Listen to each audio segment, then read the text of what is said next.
So my great great Yeah. uncle was Grant Taggart, and I learned this like not too long ago because there was written a book about him. He had 20,000 agents in the 1920s, 30s, and 40s working for him in insurance. 20,000. He opened up Idaho, borrowed a horse, and went door to door to different farms. In 1923, he wrote his first $1 million of insurance policies. 1923. Bro, Like, I always tell these stories, but like hypothetically, I've never like met someone that grandpa did it or whatever. All right, y'all, welcome back. Have another episode of Insurance Insiders Podcast. Got a new friend over here, Sam Taggart, who does nothing with insurance at all, but yet all the same principles apply to his world too.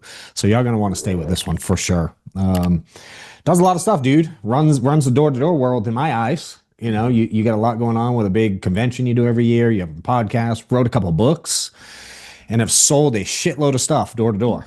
So I yeah. appreciate you coming on, bro. No, I'm excited to be here, and it was fun to connect on two levels, speaking on Yeah. the same stage at 8%, and then running the freaking mountain marathons in 3 days right after. Yeah, Oh, that was badass. yeah, it was fun. Dude, when I was out there, Cody hit me up. He's like, yeah, he had mentioned you were coming. So I've seen your stuff online a little bit the last year or so. I didn't know a ton. And Cody reached out. He's like, I think I'm gonna get Sam in. And so I started watching you a little closer, maybe the last 6 months. And sure as shit, when I was there, dude, I left to go to dinner that first night. And he texted me, he's like, where you at? Sam said he's running the same thing you are. So I was fired up, dude, because I don't know anybody else crazy enough to do some of these things. Yeah, dude, and it was way harder than I was expecting. And I did.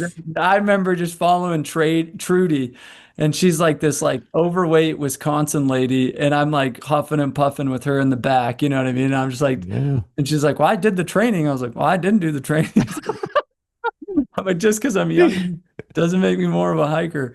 Anyways, Isn't it crazy? For those that don't know, we did this event. A lot of people follow me. I talk about it a lot, but we did this event in where the hell were we? Park City, Park City, Utah. Oh, we were in my Park. backyard. My I dad, I was was like, "Hey," literally. I literally called my dad. I was like, "Hey, meet me at the Potters. I'm gonna be walking right back through their house. Just park there, and then do the last 6 miles with me." Like So literally, crazy. So I'm like in awe of what I was seeing. We do this event, Park City, Utah. It's 3 mountain marathons in 3 days. So back to back day. What is it? We did Thursday, Friday, Saturday. And they say marathons. The shortest one was 27 and a half miles. The longest one was 29 and some change. And elevation, we went up 5,000 feet. I don't know how high we are. yeah, we're at 9,990 feet. Dude, it was the hardest thing I've ever done. Not even close. I can't even wrap my head around how I finished. Well, it was like we showed up to day one, and they put the map up. And granted, guys, I was born and raised on that mountain particularly. Like I was pointing at my Yeah. house like half the time, and I see the trail and I'm like, I know exactly where all that is. And then I'm like, I don't think people fathom how far that is. You know what I mean? Like I was like, I'm like, Dude. we were literally going across the entire city via the mountain ranges and up and down 5 different ranges. Like we're like, you know what I mean? And I'm just like, that is a beast. And that's when it Yeah. like hit me. And I'm like, oh, and then you do the first one, you're like, that was long. And then you wake up the next morning sore as a freaking joke, and you're like, oh. And then you wake up the next morning and you can't put your pants on, and then you're like, oh, and I'm supposed to do a marathon right now. It's just, Oh, bro. Mental game was legit out there. And yeah. I trained. I was like, when I saw you, you said something like you were like, let's do a lap or something. And I thought, well, it's not, the lap is 27 miles. I don't think I can keep up with you just looking at you. I was fired up that you didn't train at all. Cause then we were somewhere Yeah, we were in the together. same vicinity. I was like 10 minutes behind you. Like, you're like, oh, I just left station 16 or 16 mile. I was like, Yeah. I'm getting there. And I was like, oh, I'm not that far. Like, Yeah. and I did like 800 miles or something stupid in the last 9 months training for oh, this wow. stupid Good thing. job, dude. Like, I Yeah. did my longest training was like, I did one trail run for 10, and then I did like maybe a few 5 mile runs. And I was like, but Oh, at least bro. elevation didn't get to me. But everything That's else, true. freaking foot That's broke. true. Day two, I got like a stress fracture. And then, Yeah. yeah, it was gnarly. But anyway, sorry. We You did. pushed through though. If you're listening, do hard shit. There you go. Yeah, I agree. Dude, what's funny is like I started getting into the endurance stuff because it seemed really similar to going through a sales career, trying to figure it out, not having a background in sales. And I know you're a good bit younger than me. I started in sales at 35. I'm 48 now. So I had no clue what the hell I was doing. But when I learned kind of the grind of it and the grit and sticking to it and going through the hard shit and doing it anyway and all that, it's the same button for me. It is. I think too many people in insurance or sales or whatever, I interviewed a guy yesterday on my podcast called the DDD Podcast, and he's the CEO of Active Pest Control. They have Mhm. 2,500 salespeople. They Yeah. did 500 million exit last year. You know what I mean? Like just massive. Dang. And he was just like, I've been doing this for 20 years. You know what I mean? He's just like, oh, that makes more sense. Like, it's just like Yeah. and he goes, you know what the difference is of me and all the other guys that never succeed? And I was like, what? He's like, I just consistently solve problems. Like, I am getting Mm. obsessed with solving Yep. problems consistently. And I think too many times we get faced with problem, we're like, I'm just exhausted or I have fatigue. And I'm like, man, True. you pick up the phone, you go talk to a customer, you sell them again. You like there's not Yeah. much any crazier juice to this. Either find more people to sell for you and train them better, or you pick up the phone and talk to more people, or you go knock more doors. You know what I mean?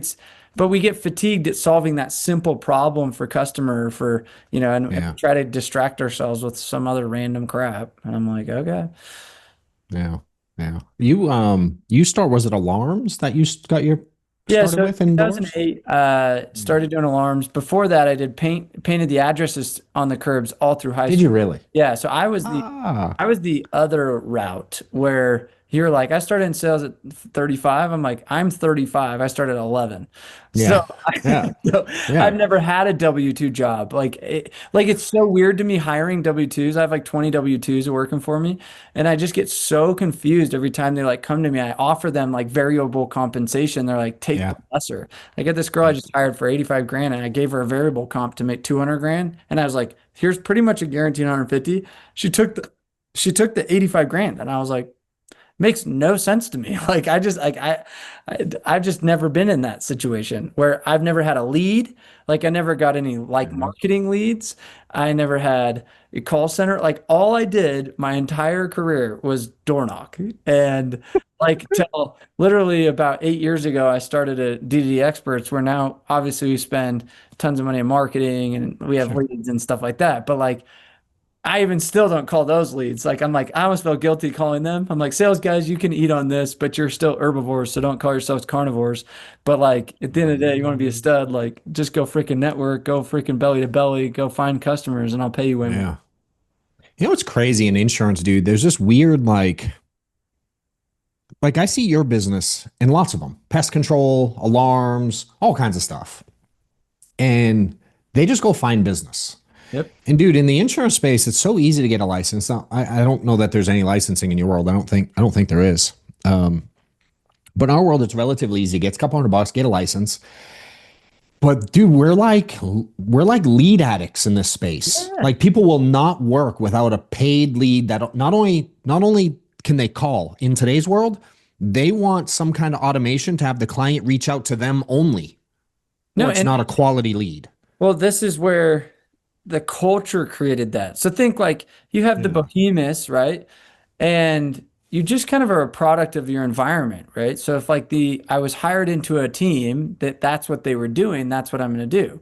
Where I Yeah. come from Utah, where you got like multi-level marketers, Mormons, and door-to-door people, and and That's snow, what you do. right? Like, and so literally, it's like there isn't like we're not like a marketing agency strong. I mean, there's a lot of good tech companies here now, but like just that your rite of passage, I served a 2-year mission in Argentina knocking doors. Like it was like proselyting, right?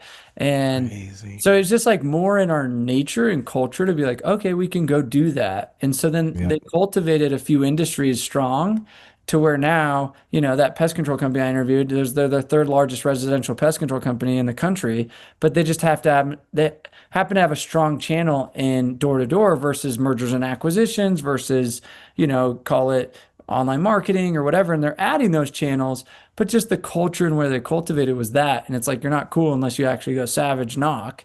And, Yeah. and I don't think insurance really had that. Well, it did Mm-mm. in the OG days. So my great great Yeah. uncle Yep. was Grant Taggart. And I learned this like not too long ago because there was written a book about him.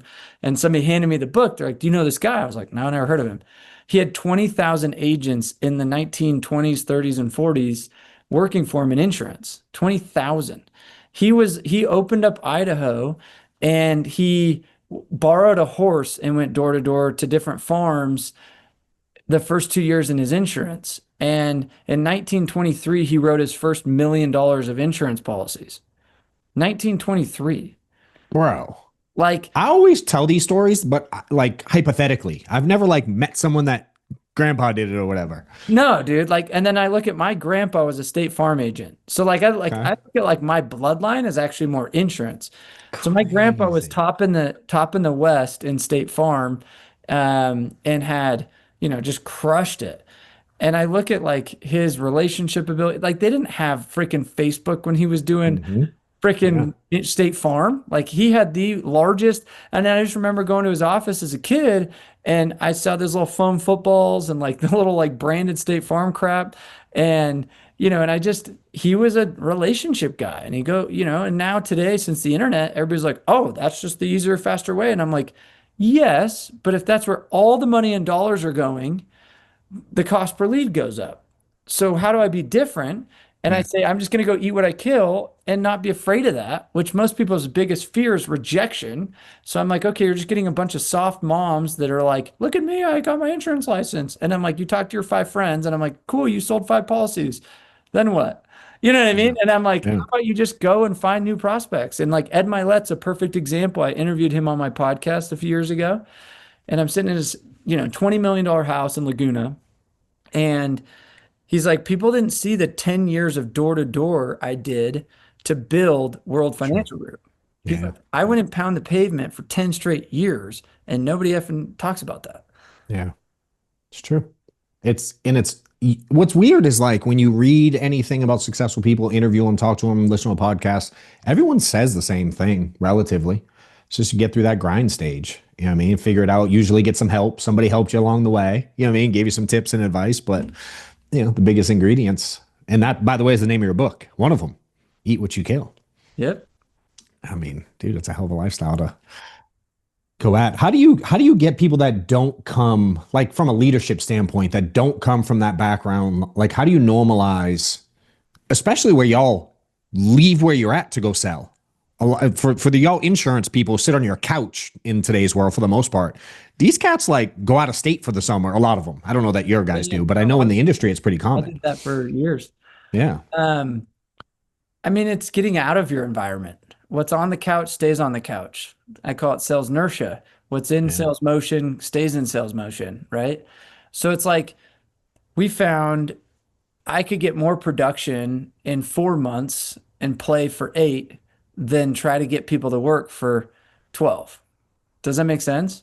Yeah. Oh We yeah. found even a blitz model. I could get more people. Like I even have friends that sell insurance and they'll go blitz in Texas and they like create a Mhm. massive pipeline. They'll fly to Texas for 4 days, sell a Yeah. ton, and then fly back to Utah. Yeah. And I'm like, why? Because they want to go concentrated balls to the wall instead of like, oh, I got 2 appointments today.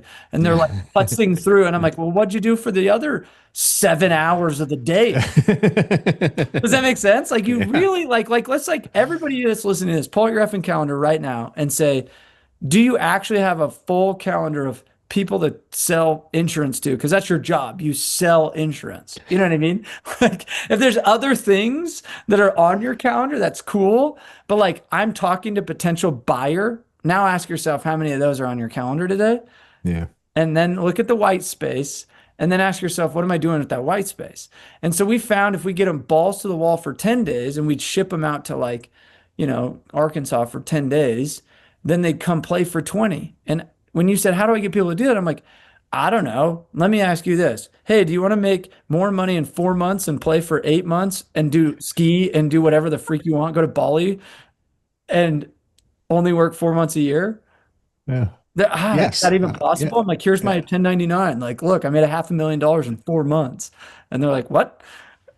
Sign me up for that. You know what I mean? Yeah. Hey, do you want to work for 10 days really, really, really hard so then you can be with your family and do whatever the freak you want for 20 days? And they're like, I don't fathom that. You're like, come out for 10 days and let me show you. And they Yeah. go make 5 grand in 10 days or 20 grand in 10 days or whatever. And then they go hang out and do whatever the freak they want for 20. So it's just reframing the way people live. Cause the Yeah. traditional mechanic or the traditional 9 to 5 person is gonna be like, that's impossible. And you're like, well, come do it for 10 days. True. Do But you if ever get people that say yes and then they go there and they don't work? Like they just dick around still? Yeah, either that's because they have no confidence and they feel like they suck at it. And so like Yeah. either low confidence equals low action, high Yeah. confidence equals high action. So you've got to play with that confidence game. You get Okay. people that are still like young and they say they're hungry and then you're just like you're still a piece of shit. I can't like you can lead a horse to water, but you can't make it drink kind of thing. But culturally, you as the leader, you can't be leading from behind. Like when you say, how do I get people to Yeah. actually go be more carnivore, or eat what they kill? Well, if you're there just taking appointments all day and then you guys are like, go hunt, which happens traditionally to seasoned veterans in insurance, for example. Yeah. It's like, I have a big relationship. I have reoccurring income because I have a pipeline. And so now I'm like resting on my laurels of like 5 years ago. Sure.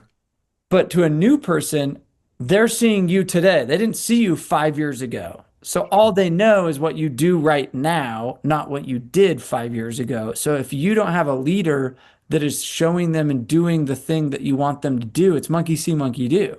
Does that Yeah. make sense? So you're actually Yeah. setting them up to failure because no one's actually doing the activity that you want them to be doing. It's true. That happens a lot in insurance, especially with the override model, Huge, which, huge. yeah, people just sit on the override and think that's the path to glory. I'm like, nah, dude, world changed when I started selling $500,000 on myself. 100%. Everybody Everything wants to be changed like then. you. They like, I'm gonna Yeah. do what him. I'll recruit better. I'll sell Yep. better. They'll follow suit. It's monkey see, monkey do. Yeah. How do you play? So you said play the confidence, like with that lever. What do you do there Well, with people? confidence is built through uh, your own experiences. So let's say that I get my face kicked in for a week, my confidence is going to drop, right? So that leader has to like reinvigorate that, right? But let's say that I get a sale. The easiest time to get a sale is right after a sale because you're like, yeah, I could do this. Woohoo, cool. Or then if you see other people getting a sale, the competitive ego in you is going to be like, Yeah. freak, I'm the only one not selling, which has to do with culture. So if you go to the office and it's like we're doing 2 a month, where everybody's writing, it's funny. I was telling the story about my uncle or great great great uncle to one of my new hires who used to sell insurance. He's like, man, I wrote my first $1 million of insurance. It was like 5 years into the job, and that was like 2 years ago. I was like, oh yeah, you're really good. Cause like he probably and he was like, and I was number 152nd out of 5,000 agents. He's like, I was a Jeez. top 1%. So I go, wow, okay, culturally, out of 5,000 agents, it's really, really, really cool to write $1 million of insurance. But we've been saying it's really, really cool to write $1 million of insurance for the last, well, since 1920. So, 100 years. oh, that's cool. Yeah. Yeah. Well, let's just say the economy is the exact same as it was in the 20s. Does that make sense? Yeah. So the Yeah. standard of coolness and effectiveness of the company or the culture and the industry and all of those things are telling that new hire what they should be doing and what they shouldn't be doing. And that's creating the confidence. Everybody's Yeah. broke around you. You're gonna be like, how do I get confidence to not be broke? Yeah. Get effing paid. Get effing paid. Get effing paid. Get effing paid. What up, guys? If you guys are looking to get to a new level in your career, you may have seen that we've been running some workshops in my office in Atlanta. I have them every quarter now. The last one sold out fully. It was a massive success. A couple different levels. You can attend just a general ticket, get you in the door, listen to 2 days of training, interactive, workshop style. We really dive into what you got going on and how to get to new levels. If you're looking to be in a new crowd, higher level up, I have a private mastermind. Last one was at my house. It was insane. All the value that everybody added to each other, and we had a good time. And I heard it was way underpriced relative to what people got out of it. You can check out some of the testimonials here, I'm sure. But if you'd like to attend, click the link below. I do them every quarter. The date will be around here somewhere. Look forward to seeing you there. If you are in the insurance industry and you're looking to scale and grow your business, I highly encourage you to check John Wetmore out. Honestly made the cost of the event back in like the first 2 hours of being here. John Wetmore is a beast. So much value in everything that I've learned here. It is worth the price of admission. Make sure you get to the next one. So I'm going back to this 4 months working, the rest of the year not. Did you actually not work for 8 months? Well, I recruited in the off season because I There was we like, go. you know what I mean? I just Yeah. recruited hard for 8 months, but like Yep. my work was so different. It was like taking dudes to lunches and dinners and wining and dining and going to trips. And, I Yeah. spent a month in Bali and you know what I mean? Just Yeah. like Yeah. had fun, skied. Yeah. But I'm like, come ski with me. And then, don't you want this lifestyle? Oh, I got work today. I'm like, oh, that sucks. You're still in the 9 to 5. You know what I mean? It's like, It's easy recruiting. I love it. You do a lot of cool stuff. I learned that. I saw the Iceland thing we chatted about briefly, but you got a pretty big network mastermind group. I yeah. think you officially call it. I'm intrigued, dude. So we host, yeah. So we have kind of four verticals: online education, where we teach kind of these sales carnivore techniques, whether it's door knock or in-home presentation. Um, and then we have events. We do them monthly. So we have a business boot camp, basically every month, or a sales boot camp. And then we have a mastermind. So we have a CEO mastermind and then a non-CEO mastermind. So it's kind of like if you're not a business owner, I don't want you in this one. We have about 100 Yeah. business owners in this one. We've ran it for about 7 years. And then if you're not a business owner or like a really crappy business owner, we'll put you in this other one called the Elite, which is great. One-on-one coaches. We got like calls every other month or every other week and stuff like that. But basically, I found like, again, you're a business owner. You're leading a team. You're like an entrepreneur kind of person. The problem is you don't know where to find cultures that help up level you or inspire you or, Yeah. kind of you're a creature of habit. So if we're always in the same environment and, I have turf companies to fiber companies, construction companies to roofing companies to, you know what I mean? All these different business owners that are kind of in that Crazy. home service Yeah. space, which insurance would fall into that. Like I had a mortuary guy in it for a while. He would sell like death insurance, whatever, Yeah. final expense. And so, what we found is they just compete. Like you're an entrepreneur because you're competitive and you have an Yeah. ego. Hence why you're like, F anybody, I'm going to go sell, I'm going to do my own thing. Yeah. But now you surround yourself. So we just did a competition starting in August where I call it the Circle Summer Bash. And we're competing all the business owners of who can have the biggest increase in growth in comparison to their June and July month. So I calculated all of their June and July, and I said, okay, you guys are going to get 2,000 or bucks for the winner, and second place gets $1,000 for whoever just beats. But I'm like, they don't care about the $1,000. You guys make Not at all. Yeah. they care about beating the The other winner. business Yeah. owners. Hell Does yeah. that make sense? Like I'm more like shit talking about like, oh, you're not growing. That sucks. I just exposed you as a business and nobody wants to be exposed. So we just found that having camaraderie and collaboration and sharing best practices. I just got off one of our calls this morning and, they were asking about recruiting and onboarding training. And now all of a sudden you get this different feedback of how they do their pass off from second interview to first day. You know what I mean? And like, how do we Yep. see less fall off there? And it's like very valuable. True. We deal with the same thing. There's a couple points where people they're excited and they fall off here or they fall off there. There's two, So like two. if we can Yeah. put safety nets so they don't Yeah. fall into destruction and you can increase your retention, now your cost per candidate goes down and your revenue goes up. Like that's a thing that everybody effing deals with because you're in a high recruiting volume. Like you are a high build a team or go get a hell of a lot of customers. And so I don't know any other better place than like the door-to-door world that is the best at build a team or go get more customers. Like Yeah. Utah MLM world, they have like doTERRA and Young Living and New Skin and all the like MLMs of the world, and then all the big door-to-door companies. Like so insurance, it's the same thing. You look at even the biggest insurance companies, World Financial Group's out of Utah. Like a lot of these huge Prime America, like they're all like They're out of Utah too? they cut out of our effing cloth, guys. Like, let's just be like, call a spade a So spade. hire people from Utah. That's what we're getting I'm not trying to brag about Utah, but I'm just saying like a lot of the foundational true. shit of this multi-level insurance play was birthed from effing Utah. Yeah. You know what's funny? I don't know if you knew this. I used to fly to Utah to sell insurance. Right. In 2015, I'd do what you said earlier. Go out there. I'd spend like 6 days out there.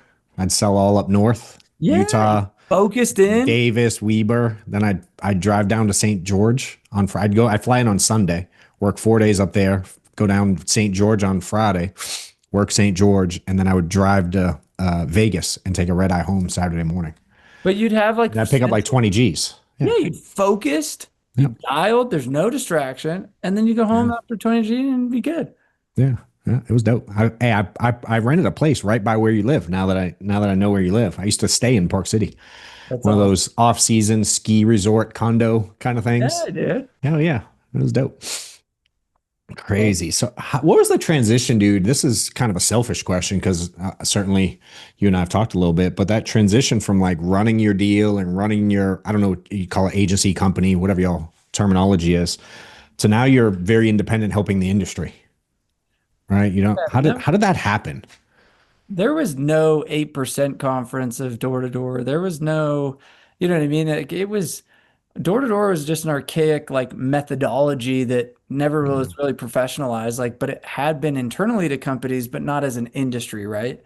And so I felt the call of like, hey, you got to go and help this space, whether it's content, coaching, teaching, whatever. Because I had made tons of money by the time I was, I started this in 2018, so 28.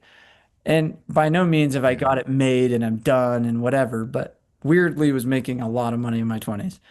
And what happened was I couldn't serve two masters because we're so dang competitive at recruiting.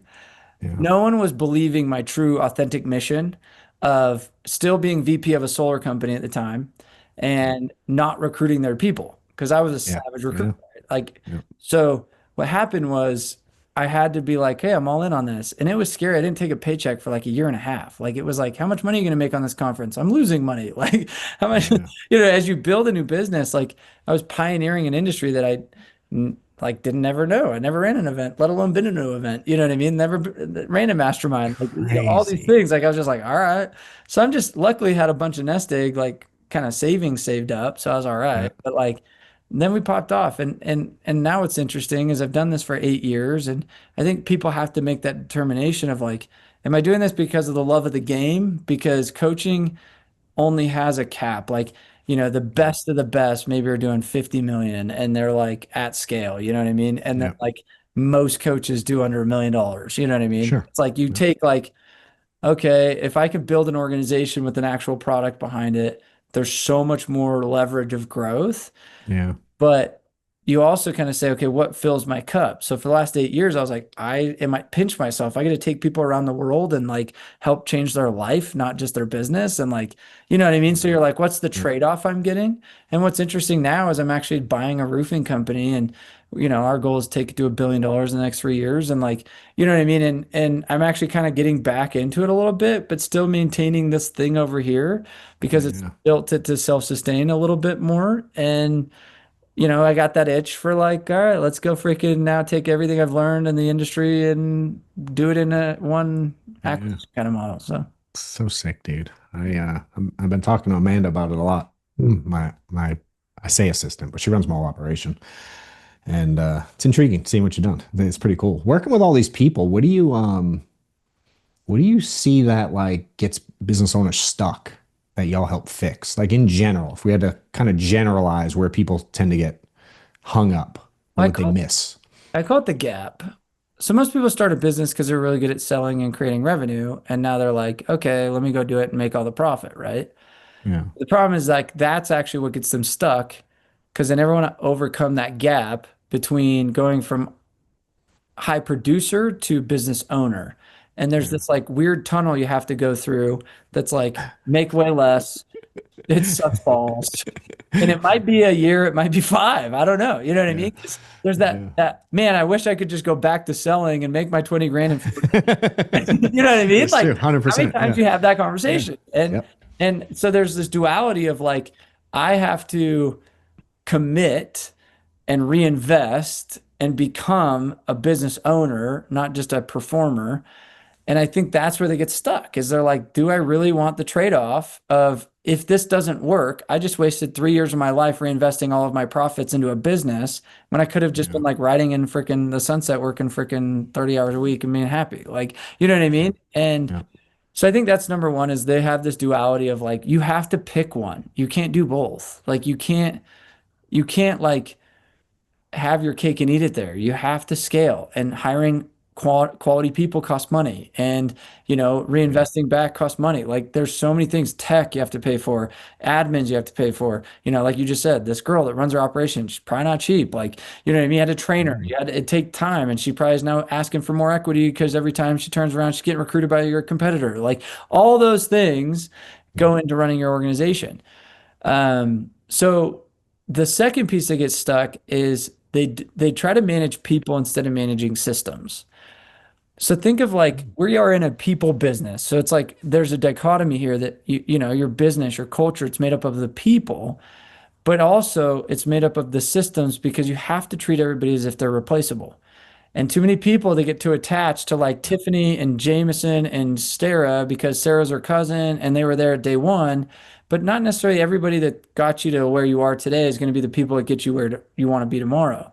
And I'm not saying loyalty is bad. I'm just saying we go through iterations in our business where we get attached to people instead of getting attached to building the right conveyor belt and system that I know I can bring people in, train them up, and duplicate and scale. Does that make sense? And I'm Hell yeah, it putting makes names sense. out Yeah. Yeah. because people are going to Crazy. come and go, like and they Yeah. just to think that you own Tiffany because she was there for 2 years is ludicrous. Yeah. It's always preparing for worst case, preparing for things to break. You Yeah. said it earlier, solving problems was a big thing. It's like being ready for that. It's we have this sign on our wall in my office that says always something. Because every fucking day, dude. It's As you awesome. know, bro, it's always, but we turned it into a positive thing. It used to come out as frustration. You mean like, fuck, always something, dude. What the hell? I can't get it. I can't catch one, And then at some point in my career, I was like, thank God. Because there's shit that weeds other people out and things for me to solve that keep me in the game. Yeah, it's always something. I Yeah. gotta stay sharp. Yeah. So I'm like, now it's turned into kind of a very positive thing for us. Because without the problems, what the hell they need me for? Yes. I'm like, shit. How, so you mentioned the recruiting side. You've called yourself a savage recruiter. In our world, it's very frequent for people to be afraid to actually recruit. It tends to be much more run an ad, have someone apply, hope they No, work out. that's hiring. That's like Correct. HR. That's called an Yes. HR hat versus a sales hat is like I'm a savage gonna go hunt. Explain how you go about that, dude, because we need that in our space a lot. There's only a couple guys that I know that killed it that way. Well, it's funny. I just trained this group today on this same concept because I run a I run a recruiting company. So if anybody does want to go and automate that whole like, run an ad, screen them, place them, like we did, I think like 37,000 applicants last month. You know what I mean? Like high level. And it's funny because every time I go to one of our clients, I'll say, okay, did I get to where I got doing this? No. No. And they're like, well, why am I paying you to do this? I said, because I can only teach you the other 5 branches to recruit. I can't do it for you. This is one of 6 branches, and it is a metronome that you should always press. And out of 100 people, you might find a few good ones. The issue is if that's your sole dependency, it's mind-boggling to see the type of applicants you're going to get for a direct sales job. And you're like, wow, where are all the purple hair lesbian chicks? Like what does society turn like? No offense if you have purple hair or lesbian, but I'm just saying, That's all you're good. like come We in get and it. it's like when was the last time you took a shower, right? And you're just like, yeah. where is the world gone? And you're like, why is it that out of 3 out of 100 are actually presentable human beings? You know what I mean? Like it blows my mind, and that's what you're going to find there. Agreed. And it's not the industry. You're not like, well, insurance is different. I'm like, I've recruited for like 50 industries. Like it is just what it is. Yeah. Now, if you want to go build a savage, like when I say I'm a savage recruiter, is I built a solar. I was a VP of sales. They had no sales arm. They're only a construction company. And in 3 months, we built it to 100 people. And people were like, how'd you do that? I'm like, not posting an ad on Indeed. I recruited, 10 people that all had 10 reps under them, and I savagely pulled them because I knew they were talented, and they all come over here. And so I would, headhunting, there's public encounters, there's, how do you do events like trade shows and job fairs and college campus blitzes and things like that. Like we could go down the list of other strategies when you say savage recruiter. Yeah. It's do you go shoulder tap at a mall and say, hey, dude, why are you selling freaking phones for $10 when you could be making $5,000 a deal on an insurance policy, right? Like, Yeah. I don't know. Nobody's invited that guy into another frequency of sales, but you need to know how to have that conversation, be willing to actually talk to the dude selling cell phones at the freaking kiosk, and then go meet with him and make your offer enticing and build a culture with that guy. Cause you're like, dude, you're sharp looking, you talk the part. I liked our interaction. You're better than Susan, who came in and she's like 400 pounds on Indeed. That I'm like, there's no way. No offense if you're, you know what I mean? But I'm just like, It's true. Yeah. what culture do I want? Yeah. Yeah. Yeah, we I would even if we did the ad thing, which we did plenty of too, same thing. Like we ran that, but that was for me to find people so I could find their people. Yes. And I think on this, I go, let's say your average cost per day one hire is like $300. Okay. Yep. I know all the metrics and analysts. So that's probably a low, you might range in some markets up to $900 to get somebody to start. So now you're like, okay, I can literally cut that in thirds or fourths if I can just get a few recruits from that person. So we call that your circle, which is your sphere of influence, their circles and their network. And if I know a system and a process to maximize that, then I could scale quickly and less costly. Yeah. Yeah. It is always funny how short-sighted people look at the cost of things or Yeah, yeah. profitability. Oh, 100%. Guys, we have a 27-hour recruiting university course that goes through all 6 of those branches and plays to run. And then we do a recruiting boot camp like twice a year, and I think we have one coming up in the fall. But if you're like, hey, I want to be a recruiting savage, go get professionally trained on how to be a recruiting savage and stop being lazy and being like, I placed an ad and it just like I can't seem to get people. I'm like, yeah, you're getting your ass handed to you with even people that know how to place better ads than you, just like on Facebook. It's true. You don't even do that piece good. Exactly. I'm like, facts. When I probably spend $200,000 a month in Indeed. Do you think I understand the metrics of Indeed versus you that's like, I threw $500 and it didn't do anything? I'm like, No shit. it's like, Yeah. It's crazy. It's so wildly similar because you're right. It's not the it's the industries. It's same people. thing. It's people are the people same and thing. yeah.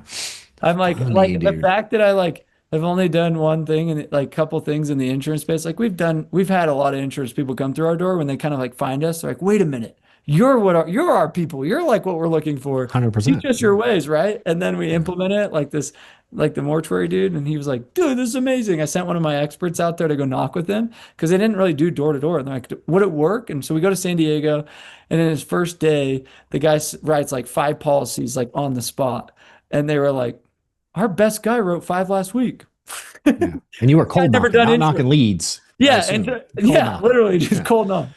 Yeah. If you're an insurance agent and you feel like you're stuck, you've hit a wall, you're trying to figure out sales strategies, the scripts to use, how to get like off the ground and get to that top of the leaderboard type status, I have a course that I've put out, super affordable. I'm getting a ton of great feedback from people every day on the strategies they've learned and been able to implement, from goal setting to sales techniques to calendar scheduling, everything you would need to get your business off the ground and get running quickly. jwcourse.com, click the link below and get in there today.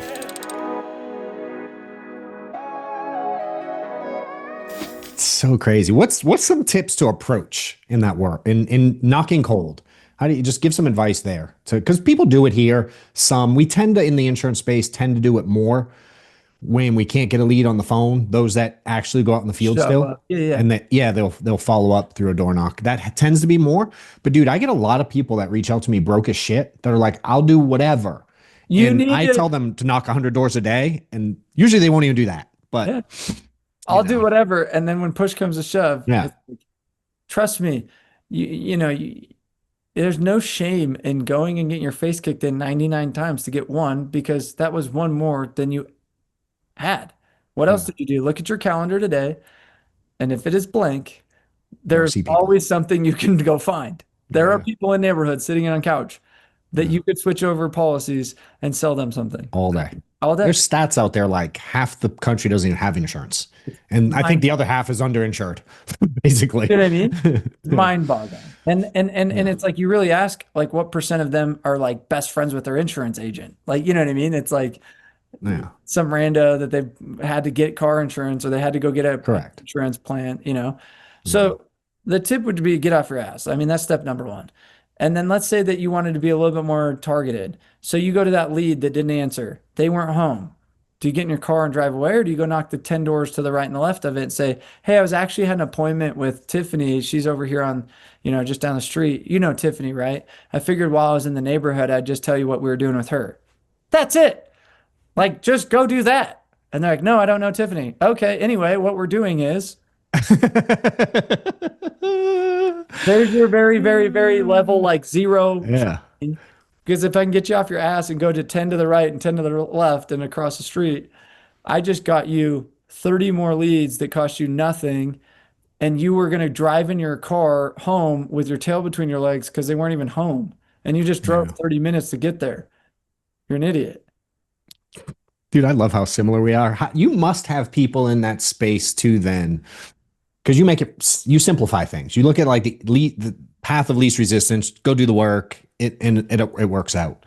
I'm guessing that because in my space, there's people who want to overcomplicate and overtrain on everything and make it feel more complicated to the sales rep. Maybe because they want to like sell you some coaching or something. I don't know. You know what I mean? I'm like not trying to sell you anything on this. I'm just like, guys, it's so funny. You will succeed. Like I had this kid, he did 14 million in roofing his first year in sales, and he's 25. He drives a Urus, lives on like the top floor of a nice apartment. You know what I mean? Like, and I go to his office out and I'm like, he has nothing on the walls. It's most ghetto, you know, but he's just like this hustler kid. And I'm just like, I will take you all day over these like overcomplicating 40-year-old business dudes running roofing company. And they're like, I've got this organized and this organized and this style. I'm trying to optimize. And I'm like, okay, who would I take more? I'm like, I can teach him how to go put a bookkeeper in place. Correct. Like, I'm like, hey, dude, I know you haven't paid your taxes in 4 years. Like, you know, literally that was it. Like, I was like, oh, you haven't paid taxes in 4 years? I'm like, oh, shit. I'm like, I can get you an accountant that'll help you with that.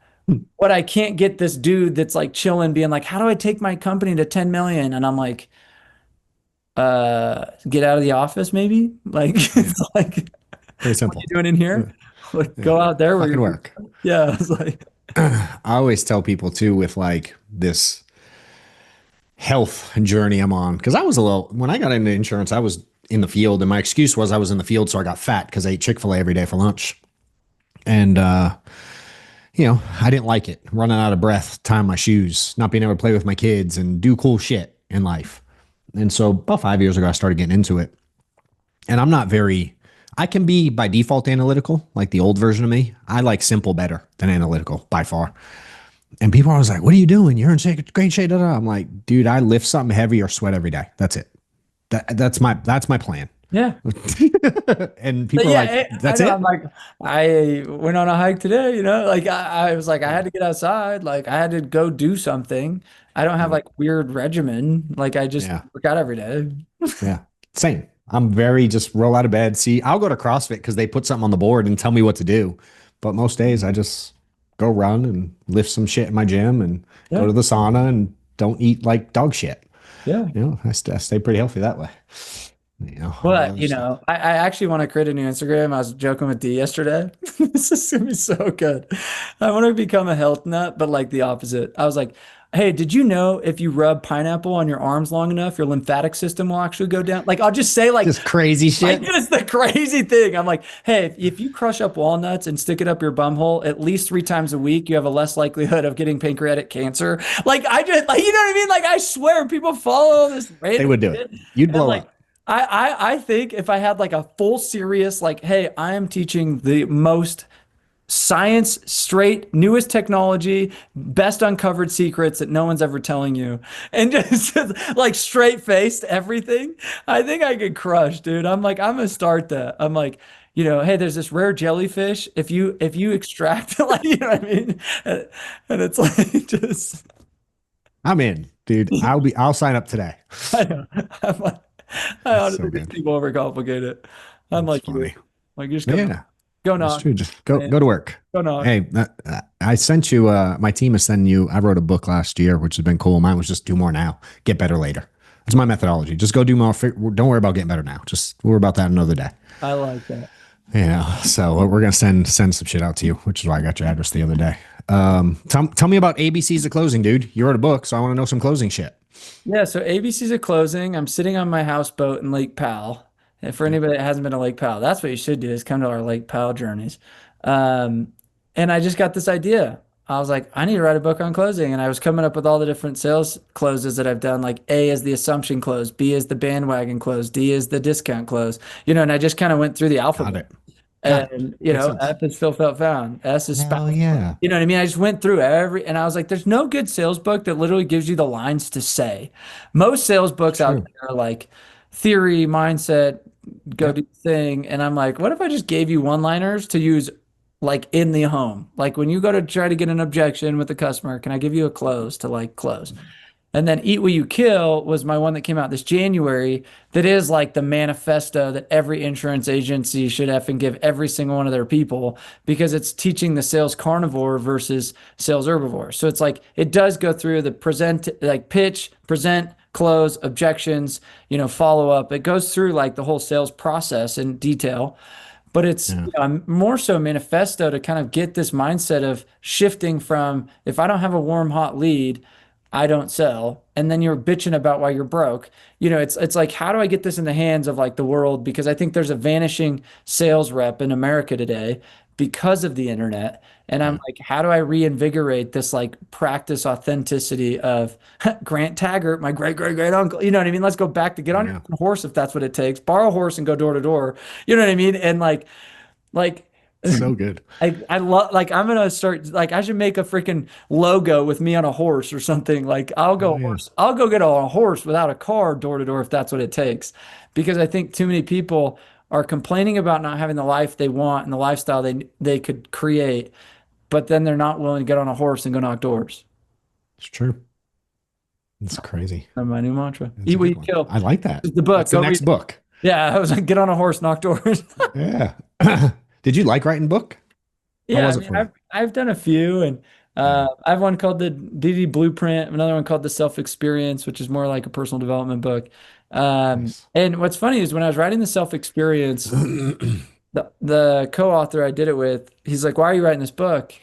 He's like, what's your goal? What's your outcome? How many you want to sell?" And I was like, honestly, if I sell like one, I don't care. I was like, it's who am I becoming in the process of actually writing this book? And I think anybody that wants to go create books or content or whatever, I think the real question is like, why? And then who's the man in the making? Because you have to now compile your thoughts. So like you take Eat What You Kill, it's 20 years of sales experience compiled into 300 pages, but I had to say it in a way of it engages you, it's entertaining, it's educational, it's you know what I mean? Like I had to Yeah. really craft and spend 2 years like architecting that where the one I did the ABC's of closing, I spent 1 week on a houseboat and wrote the whole thing, and then it took me like 3 more months to edit it. So Dang. like I took two different approaches to writing a book, but I think that process of like I'm getting sharper because I have to teach the Yeah. methodology that I know is inside of me. Yeah. Yeah, it was interesting on my end of like having to prepare and be intentional and I do you do all that in sales, sure, but like you get so good at what you do, like I don't need to prep a talk.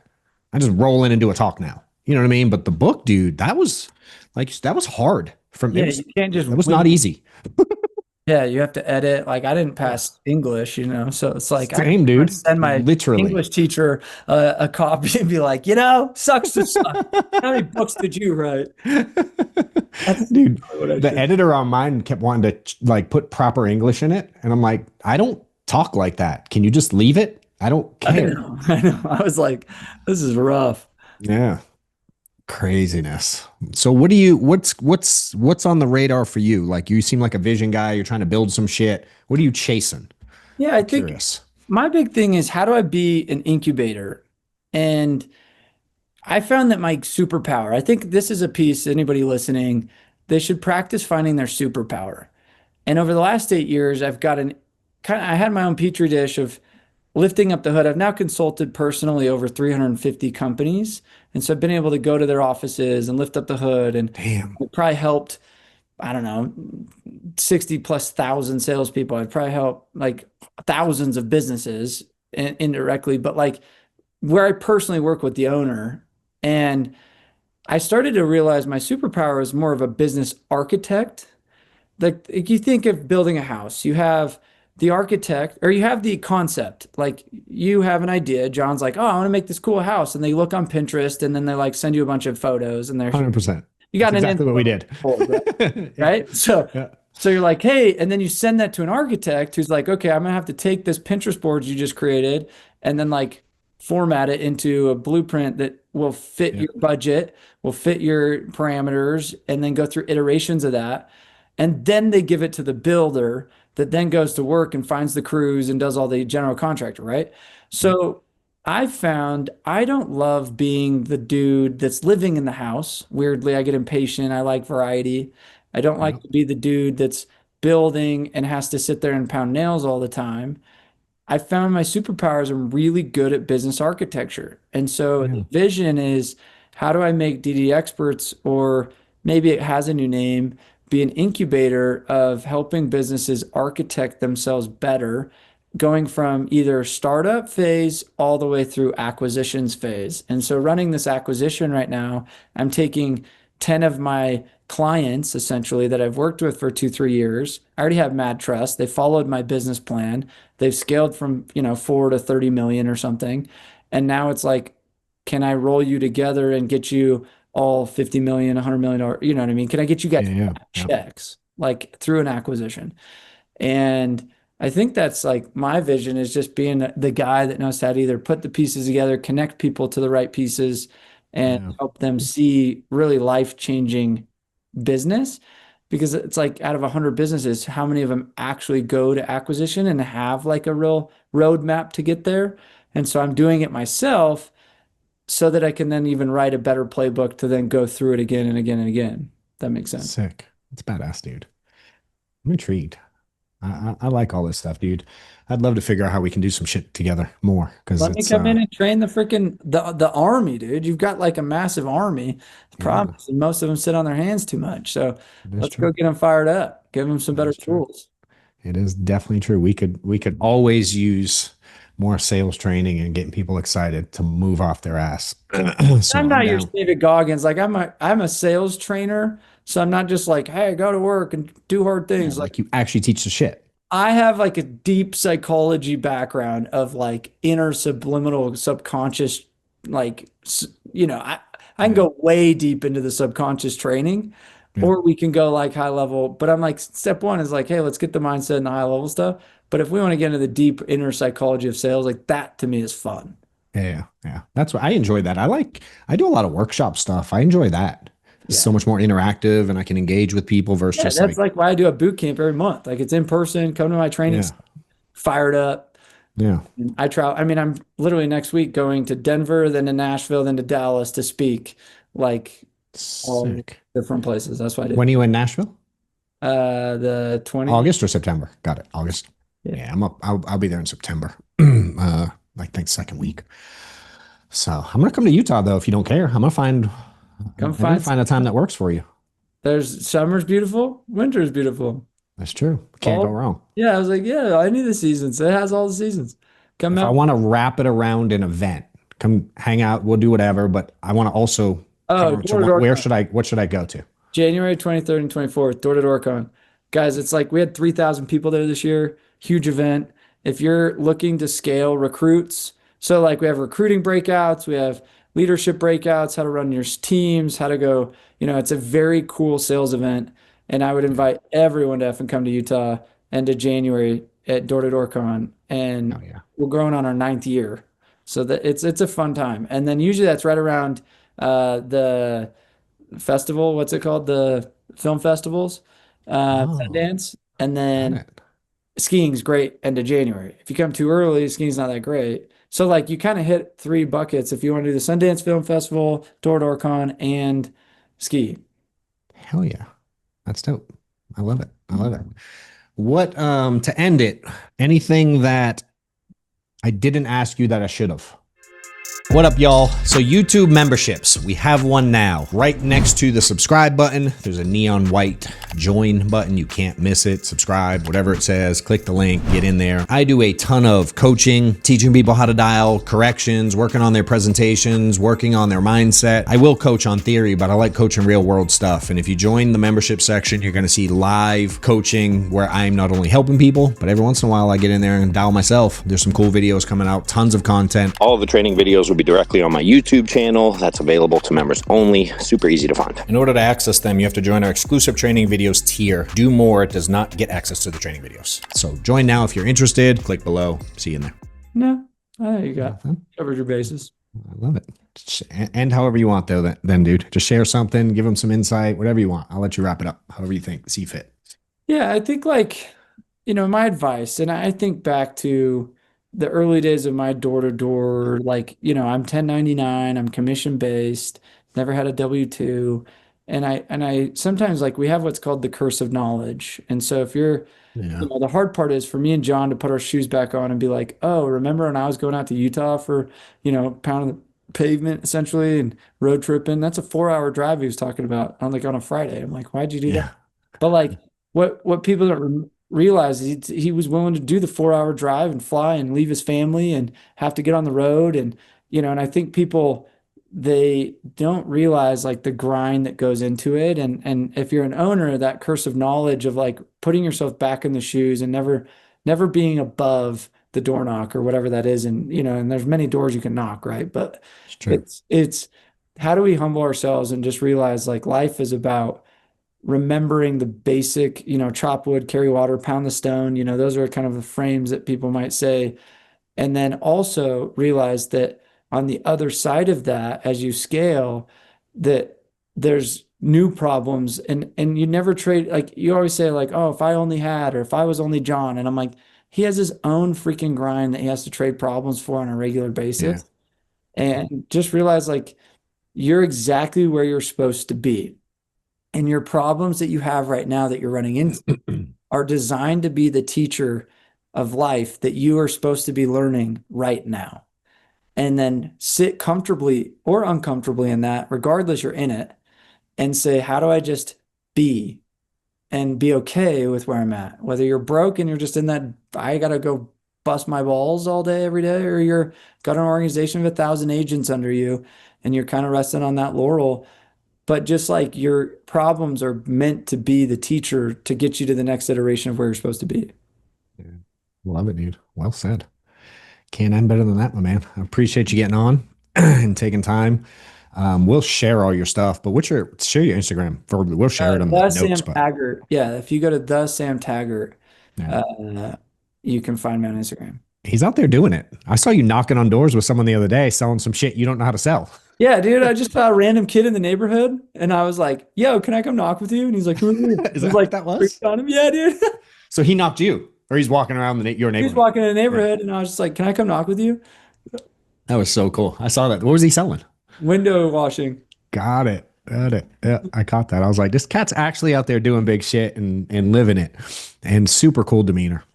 He's chill guy. I love you, and your wife are awesome. I'm so glad we met out there, and sucks she didn't quite make it. She came down with it, bro, right? Dude, like 90% of the way in. Oh my gosh. We ran into Colleen at this another race, who's the announcer. Yeah. So put context, my wife and I both did this race. She got rushed to the hospital with 6 miles left on day 3. So like, guys, fathom that. I'm like getting a phone call like, hey, your wife is going to the hospital. What do you want us to take you to her? And I'm like, oh, I'm like 6. Do I finish? Like, do I not? I know. I'm like, do I leave and just forfeit the damn thing? You know what I mean? And it's like, I was in the doghouse. Let's just be honest.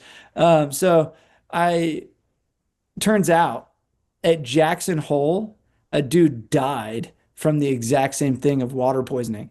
So like she overhydrated. So I didn't know this, but like why they were probably freaking out and so like conscious is because a guy went into cardiac arrest and died on the 6th lap the Jackson race a month prior. Damn. Isn't that crazy? So I was No like, shit. From too much water. too much water. She drank 3 gallons in like 4 hours, like 5 hours. Bro. It's crazy. She was chipper though later that night. Yeah, she was bad. Like, dude, she was sad that she was like, Yeah. didn't finish, but She moved on though. Yeah. It seemed like. she's I mean, living. I'm sure there's always a Exactly. little. That was the lesson she needed to learn, though. You know what I mean? Yeah, Like how yeah. sucky it is. It's like, what is her problem was she needed to learn whatever that was. It happened exactly how it was supposed to happen. And I think too many times we resist and fight life Yeah. in a way, but it goes back to my last thing I said. I love it, dude.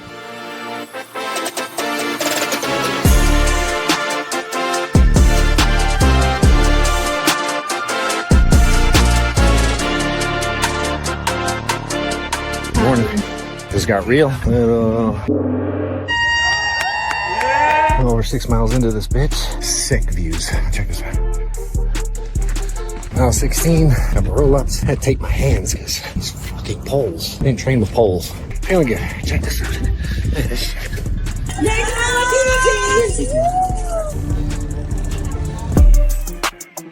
Oh, y'all. Day 2. Sore spot. A couple blisters. My knee's on fire. But time to go. Most of the day, stepping over rocks. Stunning views. 4.75 miles. All right. 15.9. 10.5 more miles. Thank you.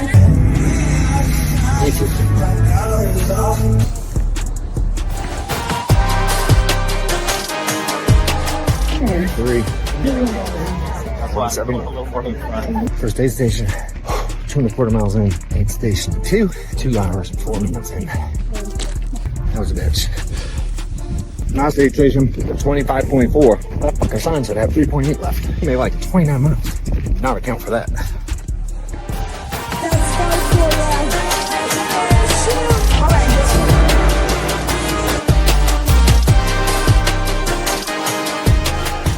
I appreciate it, man. Thanks for your time. Y'all follow them. Subscribe here. Share it out because it's a good one. And anything we can do to help, please let us know. Appreciate your time, homie. Thanks, Dad.